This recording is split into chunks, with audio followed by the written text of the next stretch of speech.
You were not born to think freely. From the moment you learned to speak, your mind was shaped, softened, and trained to obey patterns that benefit others more than yourself. You were taught what to think, rarely how to think, and never why. And so most people walk through life convinced they are intelligent, while their thoughts are borrowed, their reactions predictable, and their decisions guided by invisible hands. Understand this first truth: intelligence alone has never been dangerous. Libraries are full of brilliant men who never ruled anything, not nations, not empires, not even their own lives. What changes the balance of power is not knowledge, but control. Control over attention, control over emotion, control over perception. When the mind learns where to look and where not to look, it multiplies its strength without gaining a single new fact. There exists a subtle shift, a mental inversion so simple it is overlooked by the masses, yet so powerful it reshapes how every situation bends in your favor. It does not make you louder. It does not make you faster. It makes you unreadable. While others react, you observe. While others speak, you measure. While others reveal intention, you conceal it.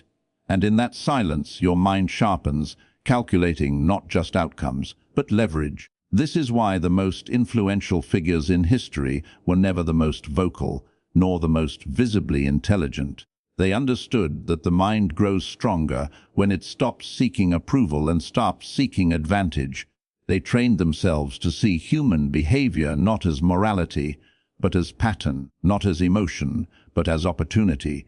And once you see patterns, you no longer participate blindly, you position yourself. Tonight, you are not here to feel inspired. You are here to wake up. Because the moment you learn this mental shift, you will no longer think like the crowd. You will no longer be satisfied with surface truths. Your thoughts will move quieter, deeper, and far more precisely. And once that happens, you won't just become smarter, you will become someone others can no longer predict, control, or afford to underestimate. Most people live under the comforting illusion that thinking is something they automatically do. They confuse having thoughts with controlling them. But thoughts, when left unattended, are not acts of intelligence, they are reflexes. They are echoes of parents, teachers, culture, fear, reward, and punishment. The mind absorbs before it questions, imitates before it evaluates, and obeys long before it understands. This is why the average person feels intelligent while remaining entirely predictable. Their opinions are recycled, their reactions rehearsed, their beliefs inherited rather than earned. The first deception of the mind is speed. Quick answers feel like intelligence because they reduce discomfort. Pausing feels like weakness in a world that rewards certainty. So people respond instantly, defend instantly, judge instantly, unaware that speed is often the enemy of clarity. True thinking is slow, deliberate, and often uncomfortable. It requires the ability to sit with uncertainty without rushing to conclusions that protect the ego. Those who cannot tolerate this discomfort cling to borrowed ideas because they are safe, familiar, and socially rewarded. Another illusion is education. Knowledge gives confidence, but confidence is not wisdom. A trained mind can still be a domesticated one. When learning is confined to memorization and approval, it sharpens tools without choosing targets. The mind becomes efficient but not independent. It learns to solve problems defined by others, within boundaries set by others, for rewards designed by others. Such intelligence is impressive on display, yet harmless in influence. The most dangerous limitation, however, is emotional blindness. People believe they think logically while their emotions quietly steer every decision. Pride dictates what truths they reject. Fear determines what risks they avoid. Desire colors what they call reason. Because these forces remain unconscious, the individual feels in control while being ruled internally. This is why arguments rarely change minds and evidence often fails. The mind is not defending truth, it is defending identity. To break this illusion, one must first accept a humiliating realization: the mind has been lazy, not because it is weak, but because it has never been challenged to govern itself. Most thinking is reaction, not intention. Most beliefs are shelters, not conclusions. The moment you begin observing your own thoughts as if they belong to someone else, the spell weakens. You notice patterns. You catch repetition. You see how often your mind seeks comfort instead of accuracy. This awareness is unsettling because it removes excuses. Once you see how little of your thinking is truly yours, you can no longer claim innocence. You begin to understand that intelligence is not measured by what you know, but by how often you question what you feel certain about. And as this realization deepens, the mind slowly detaches from automatic judgment, emotional reflex, and borrowed conviction, stepping into a quieter, sharper state where thoughts are chosen rather than inherited, reactions delayed rather than indulged, and understanding begins to replace illusion. Knowledge has always been mistaken for power because it is visible, measurable, and easy to admire. A person who speaks eloquently, recalls facts effortlessly, or quotes great thinkers appears formidable, yet appearance is not authority. History does not belong to those who knew the most, but to those who knew how to use what they knew at the right moment, on the right people, and for the right outcome. Intelligence that remains theoretical comforts the ego but leaves reality untouched. Information by itself is passive, it waits. It does not move events, influence decisions, or alter behavior unless it is directed with intention. This is why many intelligent individuals remain trapped in analysis, endlessly refining ideas, while others with far less knowledge shape the world around them. The difference is not intellect, but application. Power begins where thought meets execution, where understanding becomes strategy rather than commentary. The mind that seeks knowledge alone often falls into the trap of moral purity. It wants to be correct before it wants to be effective. It values internal coherence over external impact. Yet the world does not reward correctness, it rewards results. Those who understand this do not waste energy proving they are right. They focus on positioning themselves so that outcomes favor them regardless of who receives credit or praise. Influence rarely announces itself, and control is most effective when it appears accidental. Another weakness of unused knowledge is its dependence on validation. When ideas are shared for approval, they lose their edge. They become performances rather than instruments. The individual begins tailoring truth to be accepted rather than deploying it to shape circumstances. Over time, intelligence becomes ornamental. It decorates conversations but never alters power dynamics. Meanwhile, those who remain silent, observant, and deliberate gather leverage unseen. True application requires emotional restraint, knowing when not to speak, when to withhold information. When to allow others to reveal themselves is often more powerful than any argument. Knowledge used impulsively exposes intention. Knowledge used strategically obscures it. This is the difference between being respected and being feared, between being admired and being effective.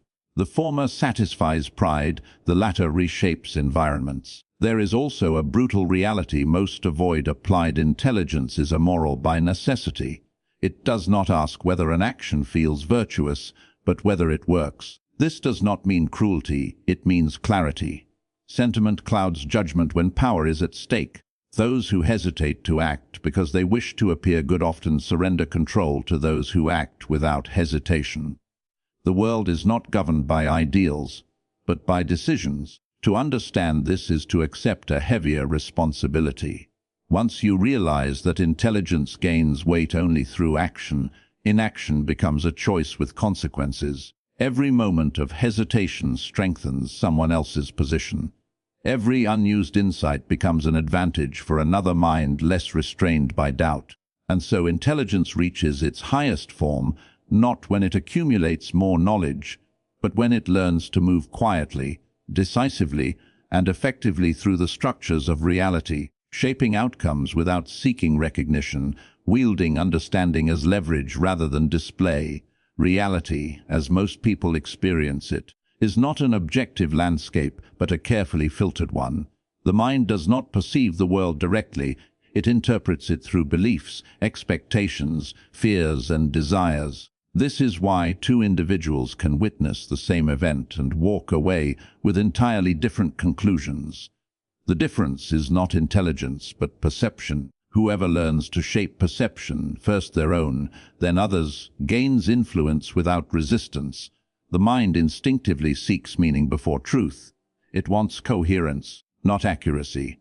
Faced with uncertainty, it fills gaps with assumptions, narratives, and emotional shortcuts. These internal stories feel real because they are comforting. They reduce complexity and preserve identity. But comfort comes at a cost. When perception is left unexamined, it becomes a cage. Events are no longer evaluated as they are, but as the mind expects them to be. Mastery begins with turning perception inward, observing how quickly the mind labels people as allies or threats, situations as opportunities or dangers, success as luck or merit. These labels are not neutral, they guide behavior automatically. A person who perceives hostility will act defensively. One who perceives opportunity will act boldly. In both cases, perception precedes action, quietly deciding outcomes before conscious thought intervenes. Once this mechanism is understood, perception becomes a tool rather than a limitation. By delaying judgment, you create space. By withholding interpretation, you gain flexibility. Silence becomes a strategic advantage, allowing others to project their intentions, insecurities, and expectations onto you. People reveal more when they believe they are understood or unopposed. In that revelation lies leverage. Control of perception also extends outward. Influence does not require forcing belief, it requires guiding attention. What people focus on becomes their reality. By emphasizing certain details and ignoring others, by framing events in ways that align with existing biases, one can steer interpretation without confrontation. This is why subtle suggestion outperforms direct command, and why appearances often outweigh substance. People respond not to what is true, but to what feels true. Those who fail to grasp this mistake honesty for transparency. They reveal too much too soon, believing clarity builds trust. In reality, it often builds vulnerability. Information is power only when it is scarce and timed. The disciplined mind understands when to clarify and when to obscure, when to appear simple and when to appear complex. Perception is shaped not just by what is said, but by what is withheld. This mastery is unsettling because it exposes an uncomfortable truth: much of human behavior is guided, not chosen. People like to believe they act freely, yet they move along paths defined by perception. To control perception is not to manipulate crudely, but to recognize this structure and operate within it consciously. It is to see the invisible currents that move decisions, loyalties, and conflicts beneath the surface of rational explanation. As this awareness deepens, the world appears less chaotic and more patterned. Reactions become predictable, emotions become readable, situations lose their mystery. You stop reacting to appearances and begin responding to intent, and in that shift, intelligence sharpens into something more precise and more potent, because the mind is no longer fighting reality as it seems, but quietly guiding it as it is interpreted. Silence is often mistaken for weakness because it offers no immediate proof of strength. In a world that rewards visibility, noise, and constant expression, those who remain quiet are assumed to be lacking confidence or authority. This misunderstanding is precisely what gives silence its power. When you do not speak, you deny others information. When you do not react, you deny them feedback. And when you deny both, you become difficult to read, impossible to predict, and therefore dangerous to underestimate. Most people speak to relieve internal pressure. They talk to feel validated, to be seen, to assert identity. In doing so, they reveal their priorities, fears, ambitions, and limits without realizing it. Words expose intention far more than actions ever could. A person who speaks freely hands over their inner map, allowing others to navigate around them with ease. Silence, by contrast, conceals intention. It forces others to guess, to assume, to project.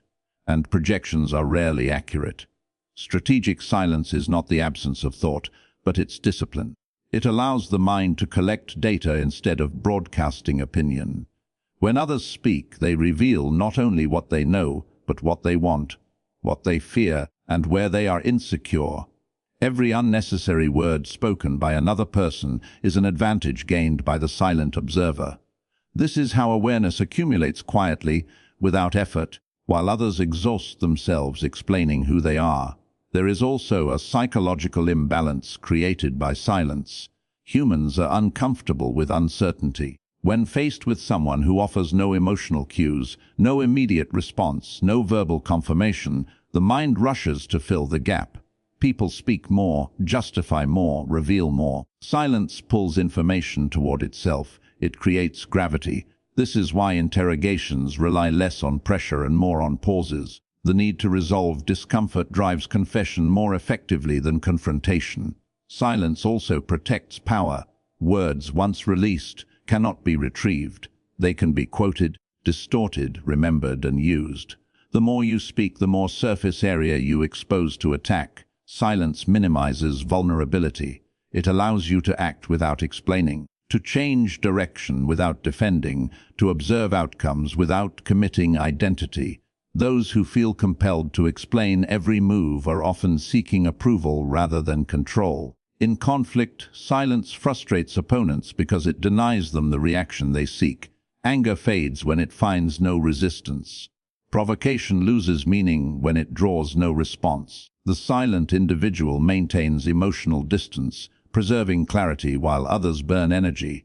This emotional asymmetry is decisive. Whoever controls their reactions controls the tempo, and whoever controls the tempo controls the situation. Over time, silence sharpens perception. When you are not preparing to speak, you are free to notice tone, hesitation, rhythm, contradiction. You hear what is said and what is avoided. You sense shifts in confidence and cracks in certainty. The quiet mind becomes observant, precise, and patient. It waits not for the right words, but for the right moment. And when it finally speaks, its words carry weight because they are rare, intentional, and impossible to ignore. Transformation does not arrive dramatically. It does not announce itself with confidence or certainty. It begins quietly, the moment awareness turns inward and refuses to look away. Most people live inside their minds as tenants, not rulers, reacting to impulses they never question and emotions they never challenge. Awareness changes this relationship. It shifts the individual from participant to observer, from captive to strategist. And once this shift occurs, there is no return to innocence.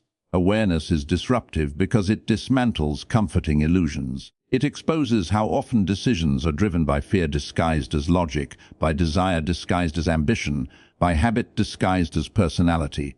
This realization is unsettling, even painful, because it removes the excuse of ignorance.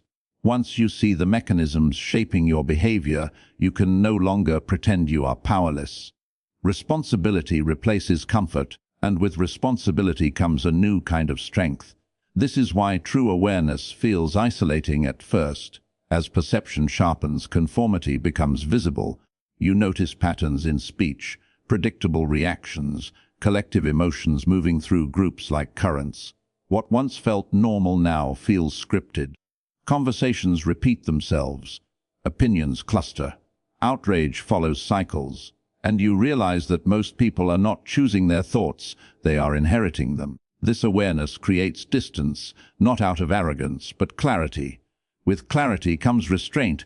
You stop reacting immediately because you now see reactions as signals, not commands. Anger becomes information. Anxiety becomes a warning. Desire becomes a clue. Instead of obeying these internal forces, you study them. This alone elevates intelligence dramatically, because the mind is no longer consumed by managing emotion, but free to interpret it. The energy once wasted on impulse is redirected towards strategy.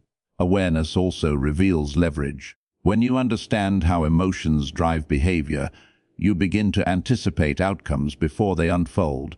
You see when people are acting from insecurity rather than confidence, from fear rather than conviction. This allows you to respond with precision rather than force.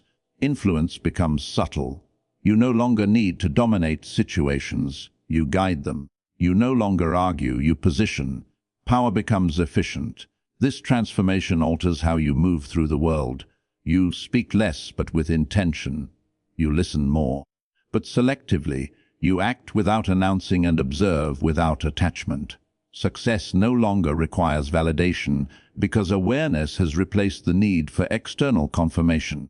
You are no longer proving yourself to others, you are aligning actions with long-term advantage. The most profound change, however, is internal. Awareness dissolves the false urgency that governs most lives. You stop chasing immediate rewards and begin shaping future outcomes. Patience replaces impulse, calculation replaces hope, and as this internal order solidifies, intelligence deepens into something far more formidable, a mind that sees clearly, waits deliberately, and moves only when the moment is undeniably favorable.